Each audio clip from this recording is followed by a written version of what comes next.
So James Gunn is facing a brutal reality check as Superman struggles to gain momentum in the international markets. Now, while the second box office, the second weekend box office shows Superman is holding steady in the US, international numbers tell a different story. Now, James Gunn really needed Superman to deliver, but when it comes to international markets, the numbers coming in tell a different story. Now, after 2 weekends, it's clear Superman is not taking off the way James Gunn hoped. You can see the whole DC reboot under James Gunn is hanging on this one movie, and Superman was supposed to be the safe bet. Now, James Gunn has to go ahead and figure out why exactly the most recognizable superhero on the planet is not connecting around the world. Okay. Now, as you all know, the domestic hold and stuff for this Superman film dropped just 54% in its second weekend. Now, that's actually a solid number by modern superhero standards. It pulled in around about $57 million over the weekend and sits at around $235 million in total domestically after 10 days. That sounds okay until you start looking at how much what it costs to get those numbers. This thing had Tuesday previews, marketing blitz, and a big theatrical rollout. James Gunn has a lot riding on this, and he knows full well that domestic success alone will not be enough to carry Superman over the finish line. All right, now when you actually look at the international numbers, it's a completely different picture. Now, Superman had a shockingly low international debut, under $100 million.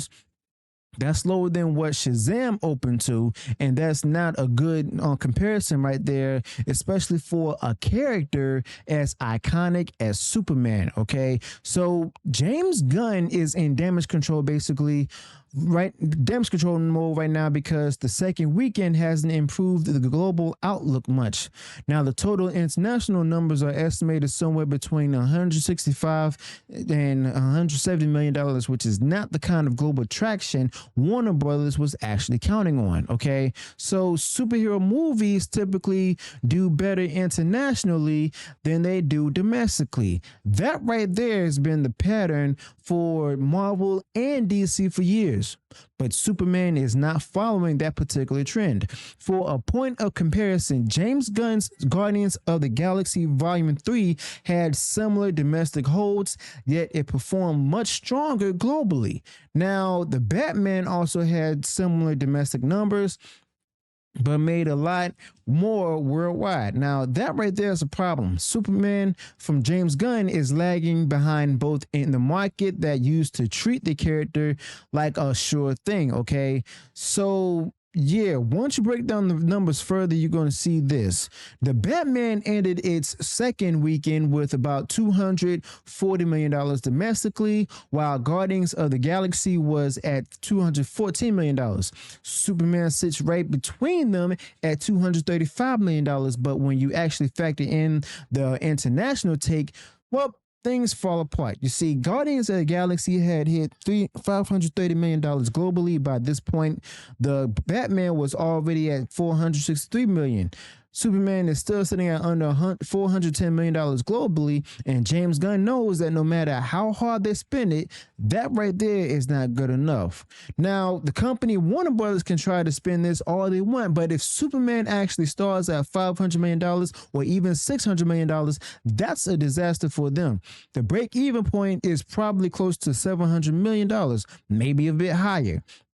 There's way too much riding on this movie for James Gunn and his new DC slate to settle for barely a profitable performance. You see, they needed Superman to dominate, not survive. Instead, they're getting lukewarm international returns and hoping domestic momentum will actually carry it further. Well, as you all know, it won't. And if you look at the comparison coming up, things only get harder. You see, Fantastic Four is about to hit, and it's going to take IMAX. It's going to take over all the IMAX screens. Superman screen dominance is about to end, and that's going to go ahead and cut into weekday holds and third weekend earnings. Now, honestly, James Gunn better hope that Fantastic Four doesn't hit harder overseas, because if it does, well, the press around Superman will only get worse. Now, the narrative will be simple. DC tried to reboot and couldn't get Superman to go ahead and fly overseas. No pun intended.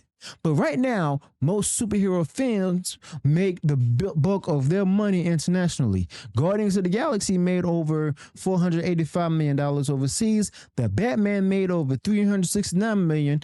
Superman might not even reach $200 million overseas, and that's being generous. Okay, so James Gunn has to answer for that, because this is not just a one-off. This is his launch pad. If Superman can't sell overseas, how is the rest of the DCU going to work? Okay, now the Warner Brothers studio is already trying to go ahead and shift the blame. Some outlets are blaming Trump, blaming American politics, or blaming or claiming that Superman just doesn't resonate overseas.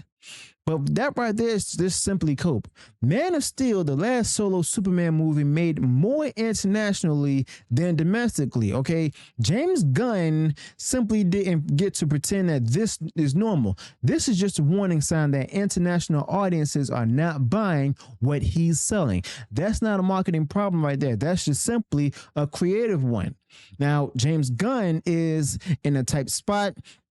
If the total haul ends up around $630 million globally, that's below the threshold for calling this a win, especially with the size of the budget and the amount they actually spent promoting Superman as the big kickoff for this new DCU under James Gunn.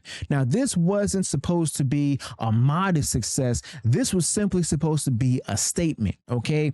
And right now, that statement is falling flat overseas. Now, the domestic performance is respectable, but global numbers actually tell a different story. If Superman had better international legs, the $235 million domestic total would be something to celebrate. Now, you can easily see an $800 or $900 million final result with strong global performance, but that's not happening, and that should worry Warner Brothers right there, because this was their big test.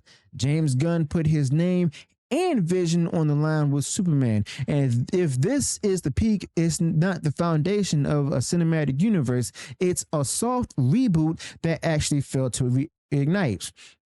But another thing to keep in mind is that these numbers don't factor in, how hard IMAX competition is going to hit. You see, once Fantastic Four starts rolling in, Superman may lose a huge chunk of its premium screen advantage. And we know how much those IMAX dollars matter. Now, James Gunn and Warner Brothers are about to see what the third weekend drop really looks like without that cushion. If it falls off a cliff, it'll only confirm what's already becoming obvious. This movie is simply not tracking where they hoped. And you all know, with Fantastic Four being in theaters, how Disney gets down. Wink, wink. Now, honestly, there's no shame in getting beat by a massive release, but if Fantastic Four starts outperforming Superman internationally right out the gate, well, it's going to go ahead and expose a bigger problem. You see, James Gunn simply can't build a new universe if the first chapter only works in the US. Now, these movies need to travel, and Superman, for all its marketing and effort, isn't just landing overseas. That's not sustainable long term at all, especially when the strategy is supposed to be a global expansion. Now, right now, the Superman box office is defined by one big split. Domestically, it's decent. Internationally, it's weak, and no amount of spin changes that. You see, you can say it's early, you can say the holds are solid, but the gap is already too wide.